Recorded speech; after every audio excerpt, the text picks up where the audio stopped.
We're here because these are the real estates. This is the real British public. The people who live real lives, who understand the problems. The people who have been betrayed in every town and city. Okay? 75% of our country are working class. They're from our background. 96% of those traitors in Parliament are middle class. Their children are privately educated. They know nothing about the lives we live. They are not us, and they don't care. They do not care. I can guarantee I will give everything. I will fight against betrayal. I will fight for the truth, and I will never pander ever to political correctness. I'll probably make a few mistakes, like we all do. That's it. That's it. But the jacket's a mistake. Also, you said that. Where's your Stone Island? I can guarantee when I'm voted in, the first time I walk into the European Union, I'll be head to toe in Stone Island.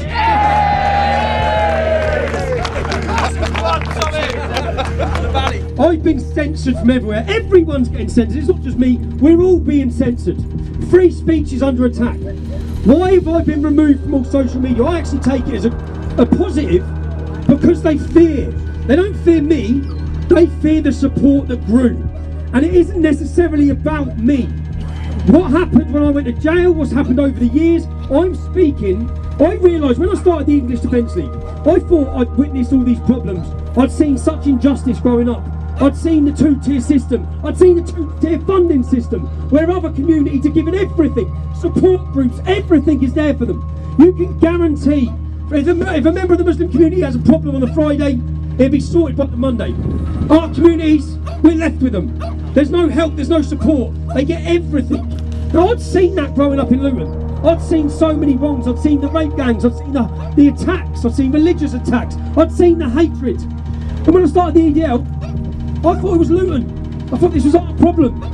And then I realised when the phenomenon swept the country, and I met people in every other town and city, and I started speaking to them, that these problems were across the country. And that's what they fear. They fear a voice. And it's too late. That's what I keep saying. It's too late. This isn't about a protest vote, and this is not simply about May 23rd. What I want to do is strike the fear of God into those traitors in establishment and let them see that in 4 weeks, because that's all we've had is 4 weeks, we have galvanised the working class, we've galvanised the non-voters, they've gone against all of your lies, calling us every slanderous name in the book, all of the media. We're up against the media, the establishment, we've got everything against us. Just like Donald Trump had, just like Modi had in India, just like Salvini had, just like every populist party in Europe has had. And the people still stood by. So I ask on May 23rd that every single one of you send them a message they will never forget. I come out of my court base at the Old Bailey. This was for the contempt of court trial where I was talking about Muslim paedophiles who had been raping our kids. And I was sent to prison. I was held for 2.5 months on solitary confinement, and then I was released because everything that happened in that court trial was unlawful and unjust. So when I come out of there, I was invited to dinner at the House of Lords by Lord Pearson. Do you know there's only one person in the establishment? There's only one man who spoke publicly about Islam in the last 50 years. There's 650 MPs. Not one of them, not one, will tell the truth. Not one of them will talk about the problems that affect us. Not one of them will talk about our concerns, about the way our country's going, about the change, about our culture, about our identity. Not one of them will stand up for us. When I went to dinner at the House of Lords, I saw the next day as it was put all over the newspapers. And I watched as Burko, and I watched the way they spoke of me. But when they talk of me, I don't think they're talking of me. I think they're talking about us. Yeah. I think they're talking about us. It's not. There's sneering platitude of those self-righteous politicians. And I sat and watched that. And I thought, you know what? One day I'm going to sit in there amongst you. We've seen a betrayal of our people from one end of this country to the other, in everything. No matter what system, no matter where you look, whether it be betrayal of free speech, betrayal of our daughters in towns and cities across this country, betrayal of our armed forces. Everything is being betrayed. Everything about who we are. If I had my social media, I'm guaranteed to win this election. Guaranteed, because I can reach the people. What they've done by silencing us is they've stopped that ability. You know, every single person who's going up against me in this vote, all the other 8 parties, they're spending £360,000 on their campaign. They're using social media advertising. You see, most of these people who come on their counter-protests against us, they're being paid. They're far left organisations being paid. What we see and what we've seen for 10 years is people spend their hard-earned money to travel the country. People willing. And there's something that you can't put a price on. And that is exactly what we have. And I kept saying it, I keep looking, and every time they must think, well, how come we can't stop them? You'll never stop it. You will never stop our love for our country, for our children, and for a better Britain.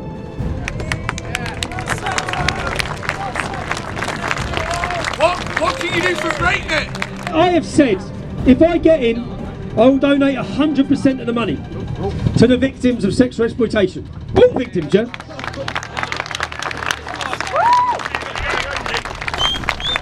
They get paid. They get paid over 86,000 pounds a year. Do you know how much tax they pay? We're all work. They pay 12% tax. 12% tax? Why? We pay a basic 20%, and then it goes up to 40%. They pay 12% the whole way. This is a traitorous class of people. Yeah. All of the politicians, their children become politicians. They all went to the same schools. They are absolutely laughing at us. All of them. They're laughing at us. Do you know why they're laughing at us? Because we don't vote. Because we're not political. It's not just that people say they support you. I see the passion.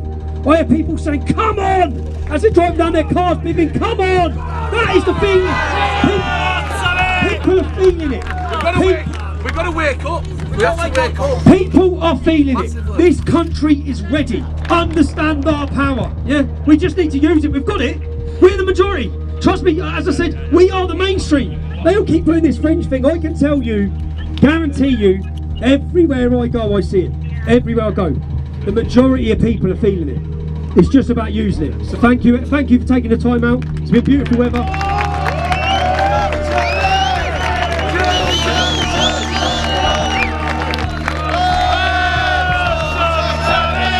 So we had another successful campaign day, this time in Bolton, on a working class estate. We chose the working class estates to reach out to the forgotten people, to tell them I want to be your voice. Send them a message. Now, if we went into the city centre, gangs of young Muslim youth were mobbed up. Then they left from the city centre to make their way to this estate miles to try and attack people.